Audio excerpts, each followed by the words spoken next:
তালহার কাছ থেকে চাবি কেড়ে নিয়ে বাইতুল্লাহর দরজা খুলে দিলেন। নবীজি ভেতরে ঢুকলেন, ইবাদত করলেন, এরপরে বের হয়ে গেলেন। এই সময় নবীজি ওসমান ইবনে তালহাকে উদ্দেশ্য করে বলতেছিল। ওসমান ইবনে তালহা তখনও তো কাফের, ঈমান আনে নাই। বলতেছে, তালহা, আজকে আমি চাবি চাইলাম, তুমি আমাকে এই চাবিটা দিলা না, কিন্তু এমন একটা সময় আসবে যখন এই চাবি আমার নিয়ন্ত্রণে থাকবে, তখন আমি যাকে খুশি তাকে এই চাবি বহনের দায়িত্ব দিতে পারবো। ওসমান ইবনে তালহা বলেন যে ওই সময় হিজরতের আগে যখন এই কথাটা মুহাম্মদ সাল্লাল্লাহু আলাইহি ওয়াসাল্লাম বলেছে, কথাটা আমার হৃদয় পর্যন্ত পৌঁছায় গেছে যে উনি যেহেতু এই কথা বলেছেন, এটা বাস্তবে পরিণত হবে, কোনো সন্দেহ নেই। যদিও ওই সময় পর্যন্ত পরিবেশ যা মনে হচ্ছিল এটা অসম্ভব, কিন্তু যেহেতু মুহাম্মদ বলছে, এখন অসম্ভব মনে হলেও এটা একটা সময় বাস্তব হবে, এটা আমার দিলের মধ্যে গেঁথে গিয়েছিল। মক্কা বিজয় হলো, স্বাভাবিকভাবে বাইতুল্লাহর চাবি নবীজির হাতে চলে আসলো। ওসমান ইবনে তালহাও ঈমান এনে ফেলছে। তখন আব্বাস রাদিয়াল্লাহু তাআলা আনহু নবীজির কাছে বলছেন যে এই কাবা ঘরের চাবি বহনের দায়িত্ব আমাদের কাছেই থাক, আমাকে দিয়া দেন। কিন্তু আল্লাহ সুবহানাহু ওয়া তাআলা নবীজিকে ওহীর মাধ্যমে নির্দেশ দিয়ে দিলেন, না। ওই সময় তো ওসমান ইবনে তালহা বেঈমান ছিল, এখন তো ঈমানদার। আপনি এই চাবি বহনের দায়িত্ব ওসমান ইবনে তালহার হাতেই প্রদান করে দেন। আল্লাহ তাআলা কি বলেন? আল্লাহ তাআলা বলেন, ইন্নাল্লাহা ইয়া'মুরুকুম আন তু'আদ্দুল আমানাতি ইলা আহলিহা ওয়া ইযা হাকামতুম বাইনান নাসি আন তাহকুমু বিল আদল। আল্লাহ রাব্বুল আলামিন বলেন, নিশ্চয়ই আল্লাহ তোমাদেরকে আদেশ দিচ্ছেন।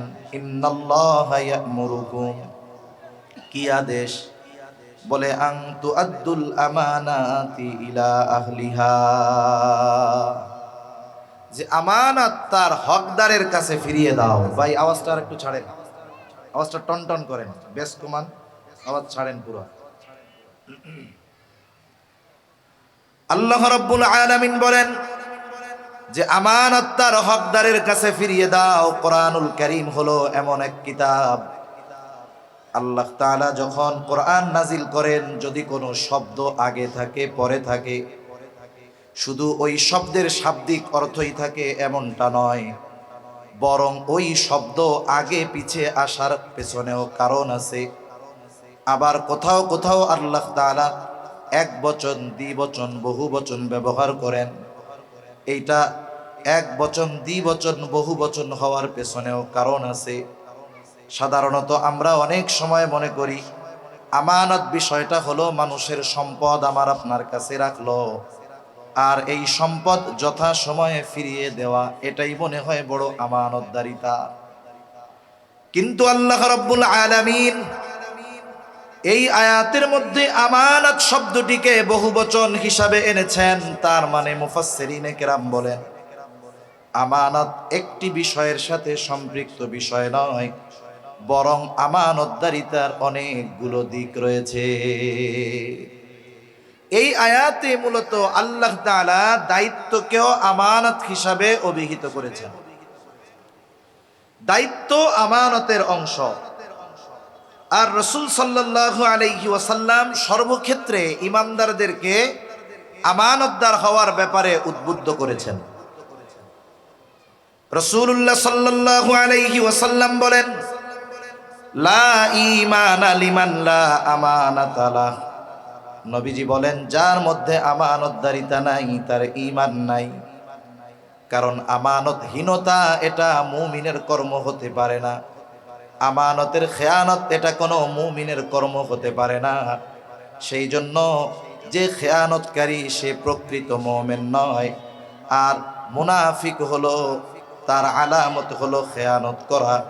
এই জন্য রাসূল আকরাম সাল্লাল্লাহু আলাইহি ওয়াসাল্লাম মুনাফিকের আলামতগুলো আমাদেরকে জানিয়ে দিয়ে বলেন, যতগুলো আলামত মুনাফিকের, এর মধ্যে অন্যতম হলো ইদা তুমিনা খানা, মুনাফিকের কাছে আমানত রাখলে মুনাফিক আমানতের খেয়ানত করে।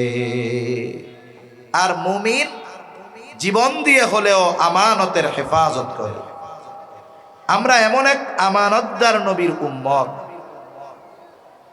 কাফেররা যখন সম্মিলিতভাবে সিদ্ধান্ত নিল মুহাম্মদকে আর ছেড়ে দেওয়া হবে না, প্রত্যেক গোত্র থেকে এক একজন নিযুক্ত করা হলো যে সম্মিলিতভাবে আক্রমণ চালিয়ে মুহাম্মদকে হত্যা করা হবে। আল্লাহ তাআলা এর অনেক আগ থেকে আমার আপনার নবীকে খবর দিয়ে রাখছেন, আপনি প্রস্তুত থাকেন, অচিরেই আপনার মদিনার সফর শুরু হবে। নবীজি হিজরতের জন্য প্রস্তুত, কিন্তু নির্দিষ্ট তারিখ নবীজির জানা নাই। কাফেররা যেই দিন সিদ্ধান্ত নিল আজ রাতটাই হবে মুহাম্মাদের জীবনের শেষ রাত, আর আল্লাহ তাআলা জানিয়ে দিলেন পয়গম্বর আজকে রাতটাই আপনার হবে সফর শুরুর রাত। রাসূল আকরাম সাল্লাল্লাহু আলাইহি ওয়াসাল্লাম সফর শুরু করবেন নিজের ঘরে হযরত আলী রাদিয়াল্লাহু তাআলা আনহুকে শোয়ায় রেখে গেছেন। কেন রেখে গেছেন? কারণ নবীজি যখন হিজরতের সফর শুরু করবেন, মদিনার উদ্দেশ্যে সফর শুরু করবেন, ওই সময়ও কাফেরদের অনেক সম্পদ আমার আপনার নবীর হেফাজতে ছিল। নবীজি এই আমানতদারিতার গুণ নবুয়তির পরে অর্জন করেছেন তা নয়, বরং কাফেররা আমার আপনার নবীজির নবুয়তির কমসে কম 20 বছর আগে আমার আপনার নবীজির উপাধি দিয়েছে আল আমিন, আমানতদার। রাসূলুল্লাহ সাল্লাল্লাহু আলাইহি ওয়াসাল্লাম কাদের আমানত ফিরিয়ে দেওয়ার ব্যবস্থা করে সফর শুরু করেছেন? বলে যারা তাকে হত্যা করার জন্য ঘর ঘিরে রাখছে। রাসূল সাল্লাল্লাহু আলাইহি ওয়াসাল্লাম আলী রাদিয়াল্লাহু তাআলা আনহুকে বললেন, আলী, আমানতের বস্তুগুলো যথাযথভাবে প্রত্যেক হকদারের কাছে পৌঁছিয়ে দিয়ে এরপরে তুমি মদিনার উদ্দেশ্যে রওনা হবা। শত্রু চতুর্দিকে ঘিরে রেখেছে, শত্রুর সম্পদ নবীজির কাছে।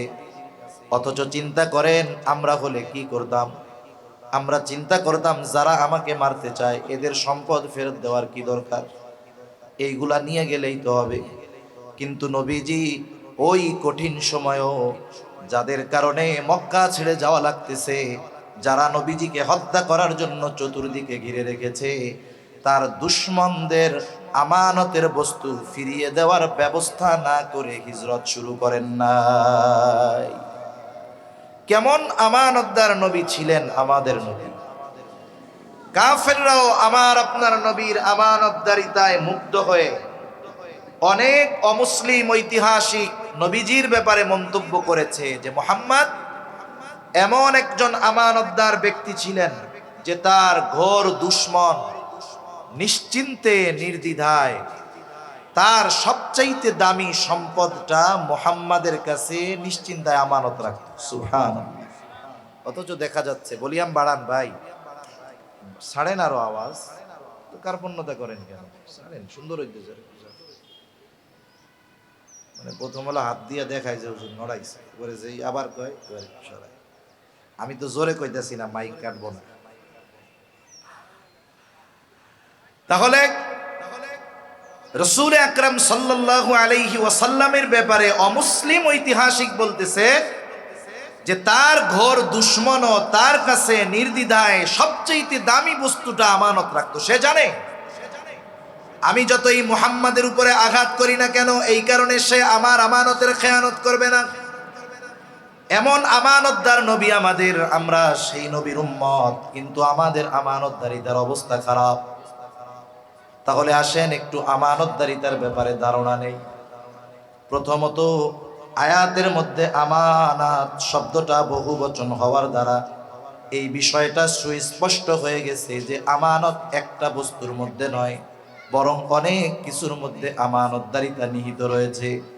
এক নাম্বার, লেনদেনের মধ্যে আছে আমানতদারিতা, এটা কম বেশি সবার জানা আছে। 2 নাম্বার, কথাও কিন্তু আমানত হয়। রাসূল আকরাম সাল্লাল্লাহু আলাইহি ওয়াসাল্লাম বলেন, ইদা হাদাসার রাজুলু সুম্মা ইলতাফাতা ফাহিয়া আমানাতুন।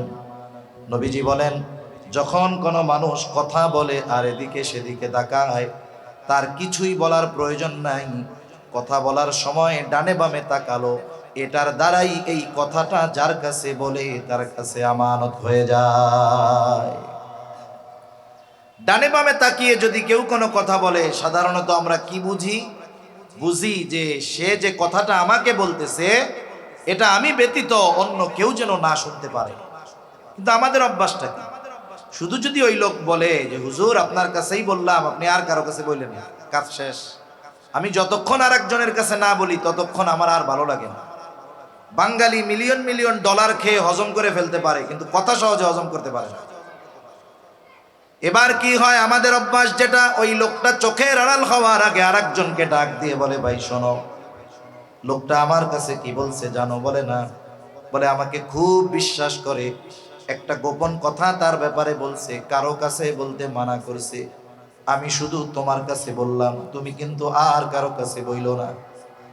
এইবার ওই লোক আরেকজনের কাছে যায়, বলে হুজুর কি মিথ্যা কথা কয় নাকি? বলে না। বলে হুজুর আমাকে খুব বিশ্বাস করে, অমকের ব্যাপারে এই কথা বলছে, আমি শুধু তোমারে বললাম, তুমি কিন্তু কাউরে কইও না। এইবার করতে করতে সকালে যেই কথা আমার কারো কাছে বলা মানা ছিল, দুপুর হতে হতে 100 জনের কানে এই কথাটা পৌঁছিয়ে যায়। যে যার কাছে বলে খালি কি বলে, তোমারে বললাম, তুমি কিন্তু কাউরে বইলো না। এখন বলেন, এই কথা একজনের কাছেও পৌঁছানো মানা ছিল, পৌঁছায় গেছে 100 জনের কাছে। খেয়ানত আর একটা নাই, খেয়ানত 100 হয়ে গেছে, যদিও আমি বলছি একজনের কাছে, কিন্তু এই খেয়ানতের শুরুটা তো আমার দ্বারা হয়েছে নাকি? এজন্য হাদিসের মধ্যে আসছে, নবীজি সাল্লাল্লাহু আলাইহি ওয়াসাল্লাম বলেন, যখন কারো দ্বারা কোনো ভালো কাজের সূচনা হয়, ওই ভালো কাজের উপরে যতজন আমল করে, সূচনাকারীর আমল নামায় সকলের সওয়াবের সমপরিমাণ সওয়াব যোগ হয়ে যায়। আবার যখন কারো দ্বারা মন্দ কাজের সূচনা হয়, ওই মন্দ কাজ যতজন করে সকলের অন্যায় পরিমাণ, পাপ পরিমাণ যত হয়, সব ওই প্রথম যে করেছে তার আমল নামায় যোগ হয়ে যায়। এই জন্য নবীজি বলেন, আদম আলাইহিস সালামের হত্যাকারী যেই সন্তান, অন্যায়ভাবে পৃথিবীতে সর্বপ্রথম হত্যাকাণ্ড তার মাধ্যমে সংগঠিত হয়েছে, ওর পর থেকে নিয়ে কিয়ামত পর্যন্ত অন্যায়ভাবে যত হত্যাকাণ্ড সংগঠিত হবে, সব হত্যাকাণ্ডের সমপরিমাণ পাপ আদম আলাইহিস সালামের হত্যাকারী সন্তানের আমলনামায় যোগ হয়ে যায়। এজন্য কথাও আমানত হয়, কারণ অনেক কথা আছে, ওই কথাগুলো মানুষ আমার আপনার কাছে বলে, কথার কথা, ছেলে মেয়ে কথা শুনে না, মাদকাসক্ত, ওয়াইফ ভালো না, ক্যারেক্টার ভালো না, এই গোপন কথাগুলো অনেক সময় মানুষ আমার আপনার কাছে বা যাকে সে বিশ্বাস করে তার কাছে এসে বলে।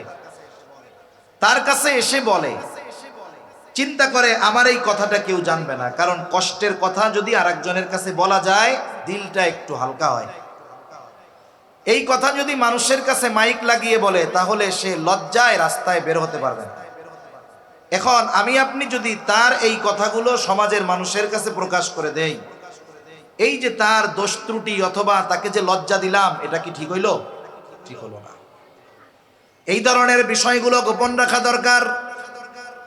যদি আমি তার দোষ ত্রুটি মানুষের কাছে বলে দেই, লজ্জা দেই, কষ্ট দেই, কি হবে?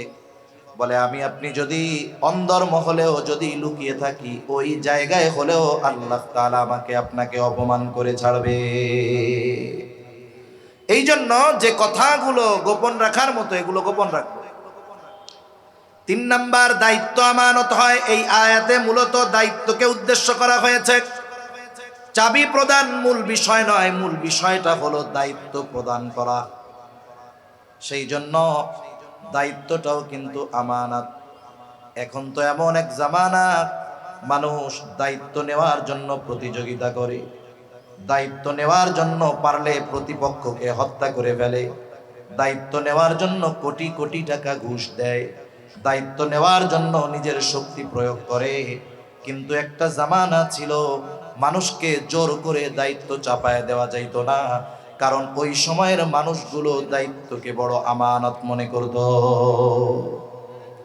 ইমাম আজম আবু হানিফা রহমাতুল্লাহি আলাইহি খলিফা মনসুর ইমাম আবু হানিফাকে প্রস্তাব দিয়েছে, প্রধান বিচারকের চেয়ার খালি, আপনি এই দায়িত্ব গ্রহণ করেন।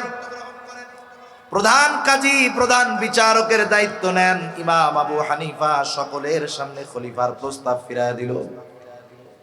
খলিফা মনসুর রাগান্বিত হয়ে গেছে যে এত বড় প্রস্তাব আমি দিলাম, মানুষের সামনে মুখের উপরে প্রস্তাব ফিরায় দিল, কত বড় সাহস। মানুষের মধ্যে কয়েক সময় গরম থাকে বেশি, কিছু গরম থাকে পোশাকের গরম। যেমন অনেক প্রশাসনের লোক আছে, পুলিশ, আর্মি, এয়ারফোর্স, জিজ্ঞাসা করবেন স্বাভাবিক সময় তার মেজাজটা একরকম থাকে, কিন্তু ইউনিফর্ম যখন পরে মেজাজটা আর একরকম হয়। পোশাকের এক অহংকার থাকে, ক্ষমতার আর একটা অহংকার থাকে। ক্ষমতার অহংকারে জর্জরিত মনসুর ইমাম আবু হানিফার মর্যাদা বুঝতে সক্ষম হলেন না। হাতের মধ্যে একটা চাবুক ছিল, চাবুকটা দিয়ে ইমাম আবু হানিফার গায়ে বাড়ি মেরে দিয়েছে। আমার মতো মোল্লা যদি সরকার পিটায় কিছু কওয়ার নাই। ইমাম আবু হানিফাও কিছু বলেন নাই। খলিফা মনসুর রাজপ্রাসাদে ফিরে গেলেন। খলিফা মনসুরের এক চাচা বলে, মনসুর, কাজটা কিন্তু ভালো হয় নাই। আবু হানিফার গায়ে চাবুক দিয়ে আঘাত করেছো, এটা অন্যায় করেছো। যথাদ্রুত সম্ভব তুমি আবু হানিফার কাছে ক্ষমা চাও। রাগের মাথায় মানুষ অনেক কিছু করতে পারে, কিন্তু যখন রাগ না থাকে, ওই কাজ যে করছে এটা ভাবতেই সে লজ্জা পায়। যেমন 20 বছরের সংসার, একদিন একটু দ্বন্দ্ব লাগছে সামান্য বিষয় নিয়ে, তর্কাতর্কি হয়েছে, দেখা যায় মুহূর্তের ভিতরে 3 সন্তানের মাকে 14 গোষ্ঠী শুদ্ধ তালাক দিয়া বইয়া থাকে। আছে না নাই? তালাক যেই দেয়, শয়তানের এক মিশন শেষ। এরপরে মোহাব্বতের খাজানা নিয়ে শয়তান হাজির। এখন এমন ভাব যে দুইজনকে ছাড়া আর বাঁচতে পারবে না। চলে আসছে মাদ্রাসার মধ্যে, হুজুর সর্বনাশ, কি হয়েছে? কয় আমি তো এই কাজ করে ফেলছি। কেমনে করছো? কয় রাগের মাথায় করছি। কেউ কি এই কাজ আনন্দে করে নাকি? রাগের মাথায় তো করে। এজন্য জীবনের একটা মূলনীতি হওয়া দরকার যে রাগান্বিত অবস্থায় কোনো সিদ্ধান্ত নেওয়া যাবে না। রাগ আসলে কি করতে হবে? ইসলাম আমাদেরকে যেই নির্দেশনা দেয়, দাঁড়ানো থাকলে বসে পড়তে হবে। বসে আছেন, শুয়ে পড়েন। ওযু করেন, নামাজে দাঁড়িয়ে যান, দেখা যাবে মুহূর্তের ভিতরে রাগ কমে যাবে। রাগান্বিত অবস্থার সিদ্ধান্ত হয়তো বাকি হায়াত পস্তানোর কারণ হয়ে যেতে পারে।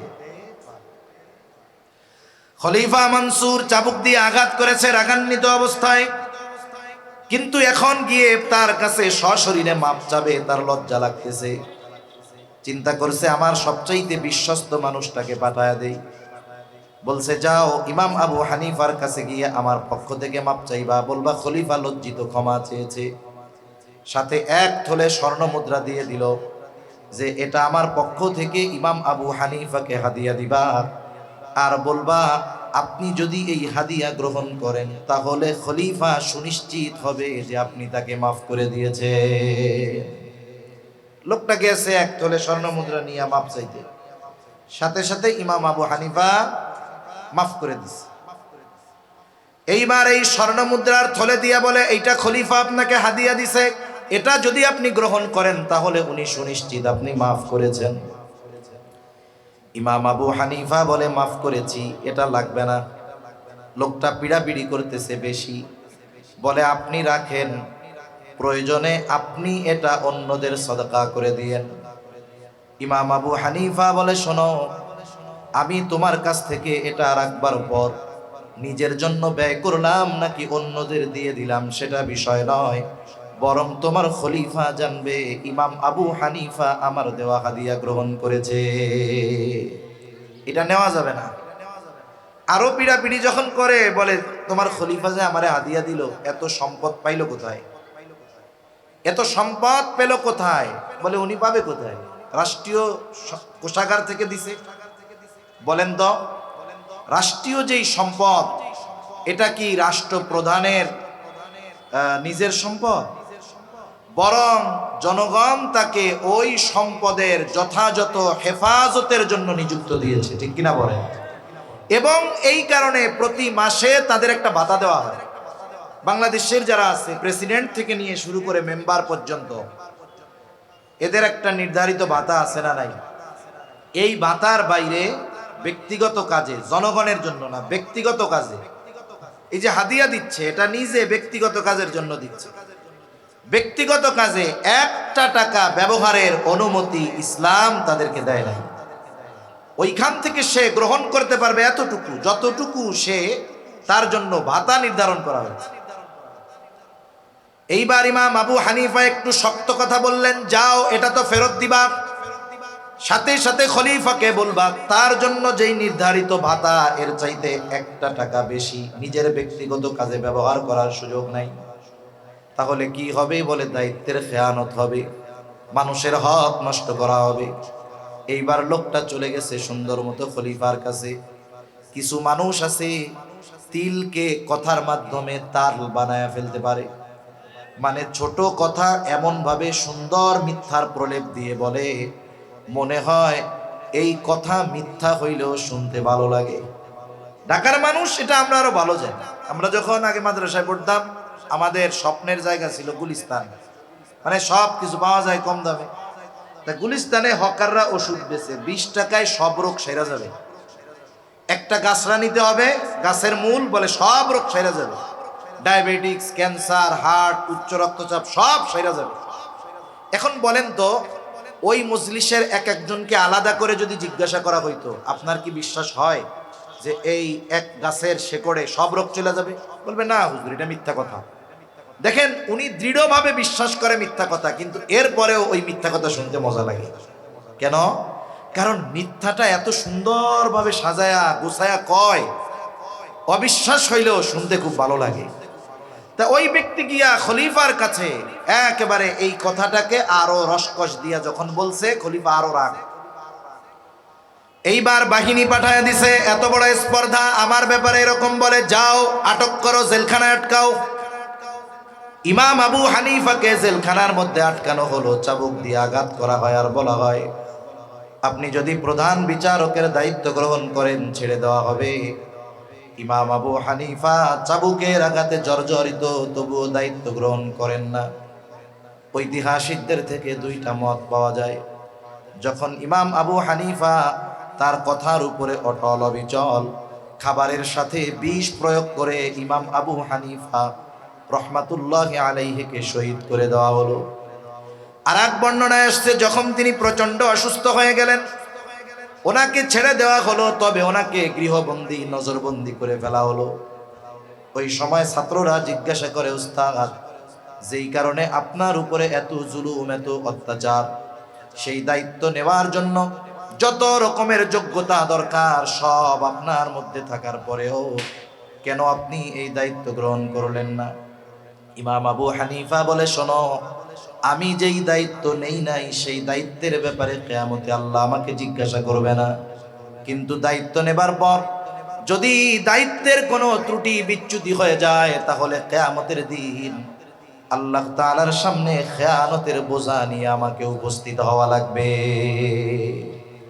কারণ হাদিসের মধ্যে এসেছে, নবীজি বলেন, তোমাদের কাউকে যখন কোনো সরকারি রাষ্ট্রীয় দায়িত্ব দেওয়া হয়, নবীজি বলেন, কেউ যদি ওই দায়িত্বের সুচ পরিমাণ খেয়ানত করে, সুচ পরিমাণ, নবীজি বলেন কিয়ামতের দিন ওই ব্যক্তি খেয়ানতের বোঝা নিয়ে আল্লাহর সামনে হাজির হবে। এবার বেশি দূরে যাওয়ার দরকার নাই। আমার আপনার আশেপাশে দায়িত্বশীল নিজের দিকেও যদি তাকাই, তাহলে দেখতে পারবো যে এই দুনিয়ায় দায়িত্বশীল যারা আছে, অধিকাংশ মানুষ ইচ্ছায় হোক আর অনিচ্ছায় হোক খেয়ানতের বোঝা নিয়ে কিয়ামতের দিন ওঠার ব্যবস্থা হয়ে গেছে। ঠিক কিনা বলেন? আবার দায়িত্ব যত বড়, খেয়ানতের পরিধি তত বড় হয়। এই জন্য দায়িত্বটা আমানত, সরকারি দায়িত্ব হোক আর বেসরকারি দায়িত্ব হোক, যে কোনো দায়িত্ব আমানত। সাথে সাথে সময়টাও আমানত। যখন কেউ চুক্তিবদ্ধ হয়েছে 8টা থেকে বিকাল 4টা কোম্পানির চাকরি করবে, 1 ঘন্টা বিরতি নামাজ এবং লাঞ্চের জন্য, এই 7 ঘন্টা সময় তার কাছে আমানত।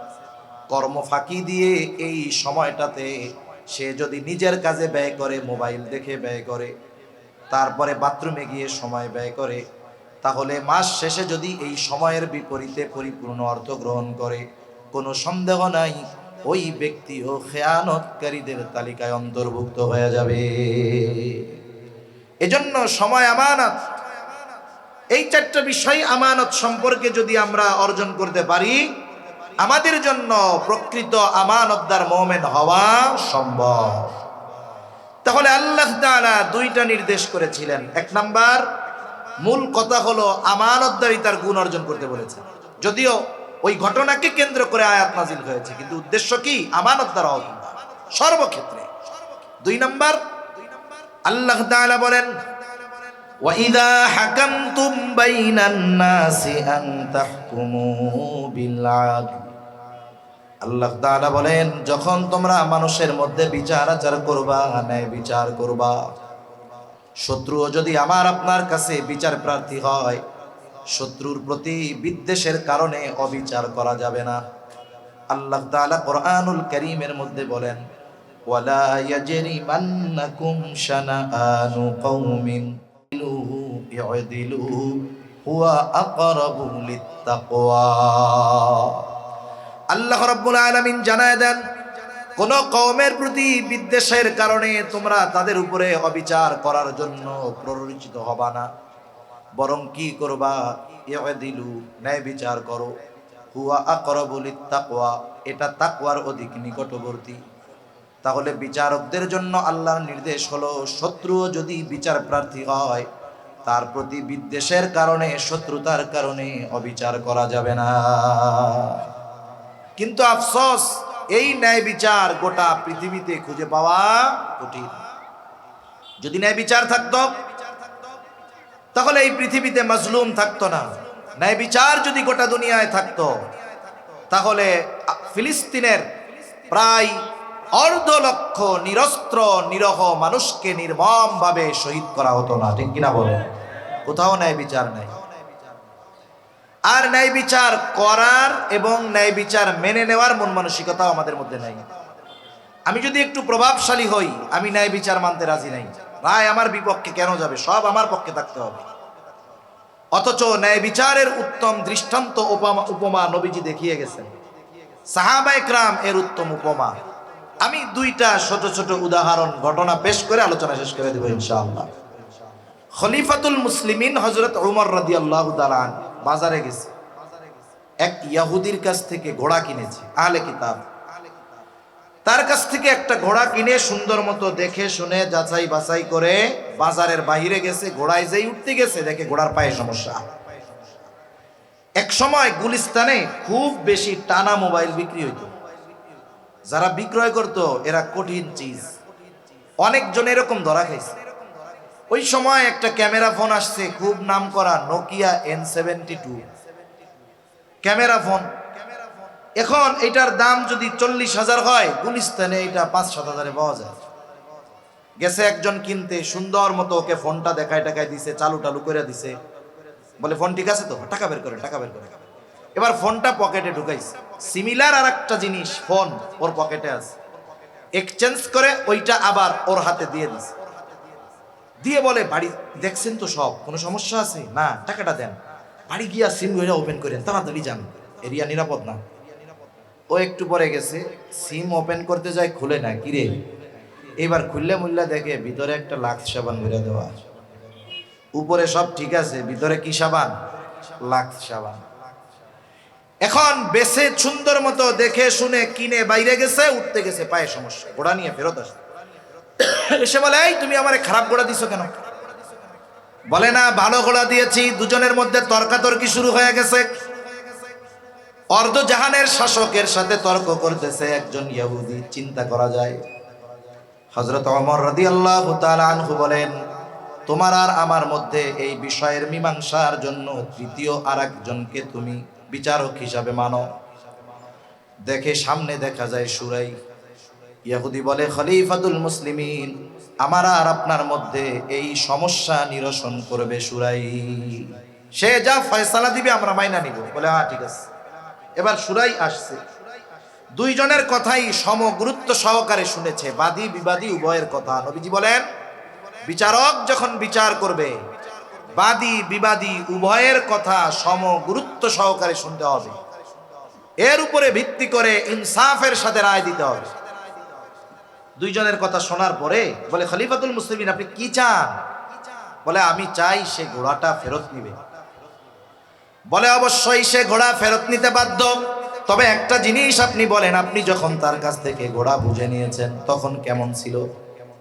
বলে, যখন বুঝে নিয়েছি তখন তো কোনো সমস্যা ছিল না। কখন সমস্যা দেখা দিছে? বলে, বাজারের বাহিরে গেছি, ঘোড়া তখন দেখি সমস্যা। তার মানে বেচা কেনার মজলিসের মধ্যে এই ত্রুটি ধরা পড়ে নাই। এখন কি হলো? বলে, খলিফাতুল মুসলিমিন আপনি যেহেতু তার থেকে ভালো ঘোড়াই বুঝে নিয়েছেন, এখন যদি আপনাকে ফেরত দিতে হয় অবশ্যই যেমনটা তার কাছ থেকে বুঝে নিয়েছেন তেমনটাই আপনাকে ফেরত দিতে হবে। রায় খলিফার পক্ষে গেছে না বিপক্ষে গেছে? মনে করেন পৃথিবীর এমন দেশ, যেই দেশে এক বিচারক এমন এক রায় দিছে, লিগেল রায়, সরকার প্রধানের বা তার দলের বিপক্ষে গেছে। প্রধান বিচারকের বাইচা থাকাই কঠিন, যদিও সে মুসলিম না। আবার সৌভাগ্য আমেরিকা চলে গেছে, ঠিক কিনা বলেন? ন্যায় বিচার মানতে রাজি নেই। পাতি নেতা হইলেও ন্যায় বিচার মানতে রাজি নেই। খলিফাতুল মুসলিমিন একটু পরেই বলে, হ্যাঁ শুরাই, এটাই ন্যায় বিচার, এটাই ন্যায় বিচার। এই যে ন্যায় বিচার করলো, খলিফার বিপক্ষে রায় গেছে, খলিফা রাগ হন নাই, বরং বলতেছে, শুরাই, কুফার প্রধান কাজীর আসনটা খালি, আমি তোমাকে নিয়োগ দিয়ে দিলাম, আজকে থেকে তুমি কুফার প্রধান বিচারকের দায়িত্ব পালন করবা। এইবার সে চলে গেছে ওমর রাদিয়াল্লাহু তাআলা আনহুর সময়, তারপরে উসমান রাদিয়াল্লাহু তাআলা আনহুর সময়, আলী রাদিয়াল্লাহু তাআলা আনহুর খেলাফত কাল, আমিরে মুআবিয়া রাদিয়াল্লাহু তাআলা আনহুর সময়কাল। নিষ্ঠার সাথে ঐতিহাসিক অনেক রায় শুরাইয়ের মাধ্যমে দেওয়া হয়েছে। সর্বশেষ যেই কথাটা কইয়া আলোচনা শেষ করি, নবীজি সাল্লাল্লাহু আলাইহি ওয়াসাল্লামের দরবারে এক চোরের বিচার হবে। চোর হলো মহিলা, কুরাইশ বংশের, মাখজুম গোত্রের বংশ, কুরাইশ গোত্র মাখজুম। সাহাবায়ে কেরাম চিন্তা করে, কুরাইশ বংশের মহিলার যদি চুরির কারণে হাত কাটা যায়, তাইলে ইসলাম বিদ্বেষী কাফেররা, ইহুদিরা এরা বলবে, দেখ নবীর বংশের মাইয়াও চোর। সাহাবায়ে কেরাম নবীর বংশের ব্যাপারে এরকম কথা হবে এটাও বরদাস্ত করতে পারে না। তা চিন্তা করলো, হয়তো নবীজি জানে না, একটু খবরটা জানাই। যায়েদ রাদিয়াল্লাহু তাআলা আনহুর সন্তান ওসামাকে বলে, যাও তোমার নানার কাছে গিয়ে বলো, নানা, যেই মহিলার হাত কাটা হবে সেই মহিলা কুরাইশ বংশের। নবীজির কাছে গিয়ে ওসামা বলছে, নবীজি বুঝে গেছে এটা ওসামা নিজের থেকে বলে নাই, শিখায় দেওয়া হয়েছে। হুজরা থেকে নবীজি বের হয়ে আসলেন, এসে বলে, তোমরা কি আমাকে এমন বিষয়ের জন্য সুপারিশ করতেছ যেই বিষয়ের শাস্তি কার্যকর করার নির্দেশ আল্লাহ তাআলা দিয়েছে? নবীজি এবার খুতবা দিলেন, বলে, তোমাদের আগে বহু সম্প্রদায়কে আল্লাহ তাআলা এই কারণে ধ্বংস করে দিয়েছেন। তাদের মধ্যে যখন কোনো শরীফ বংশের মানুষ চুরির অপরাধে আটক হতো, সম্ভ্রান্ত মানুষ শাস্তি দেওয়া হতো না, ছেড়ে দেওয়া হতো। একই অপরাধে যখন কোনো দুর্বলকে আটক করা হতো, শাস্তি দেওয়া হতো। এই কারণে তোমাদের পূর্বে বহু কওমকে আল্লাহ তাআলা ধ্বংস করে দিয়েছেন। নবীজি এবার বলেন, ওয়াইমুল্লাহ, আল্লাহর শপথ, লাউ আন্না ফাতিমাতা বিনত মুহাম্মদ সারাকাত লাকাতাতু ইয়াদাহা। নবীজি বলেন, আল্লাহর শপথ, যদি মুহাম্মাদের কন্যা ফাতেমাও চুরি করত, আমার কন্যা খাতুনে জান্নাত এটা দেখা হতো না, অবশ্যই তার হাতটাও আমি কেটে দিতাম। তাহলে ন্যায় বিচারের উত্তম দৃষ্টান্ত, উপমা এর চেয়ে আর কি হতে পারে? এই দুইটা আদেশ করে আল্লাহ তাআলা বলেন, ইন্নাল্লাহা নি'ম্মা ইয়াইদুকুম বি। আল্লাহ কতই না সুন্দর ওয়াজ তোমাদেরকে করলেন। এখন এই ওয়াজের উপরে কি আমল করি কি করি না আল্লাহ দেখেন কি দেখেন না? এই ওয়াজ, আল্লাহর ওয়াজ শ্রবণ করার পরে কি আলোচনা সমালোচনা আমরা করি, কেউ না শুনলেও আল্লাহ শ্রবণ করেন কি করেন না? কেমন যেন আল্লাহ বলেন, বান্দা কি করো আর কি বলো আমি সব দেখি শুনি। কেন? ইন্নাল্লাহা কানা সামিআন বাসীরা। নিশ্চয়ই আল্লাহ তাআলা সর্বশ্রোতা সর্বদ্রষ্টা। সর্বপ্রথম আমরাও চাই আমানতদার ন্যায়পরায়ণ শাসক হোক। এজন্য আগে আমাদেরকে আমানতদারিতা ও ন্যায়পরায়ণতার গুণে গুণান্বিত হতে হবে। তা না হলে কি হবে? সময়ের পরিবর্তনে শাসকের চেহারার পরিবর্তন হবে, চরিত্রের পরিবর্তন হবে না। আল্লাহ তাআলা আমাদের সকলকে প্রকৃত আমানতদার ও ন্যায়পরায়ণ হওয়ার তৌফিক দান করেন। আমিন। ওয়া আখিরু দাওয়ানা আলহামদুলিল্লাহি রাব্বিল আলামিন। আসসালামু আলাইকুম ওয়া রাহমাতুল্লাহ। সুবহান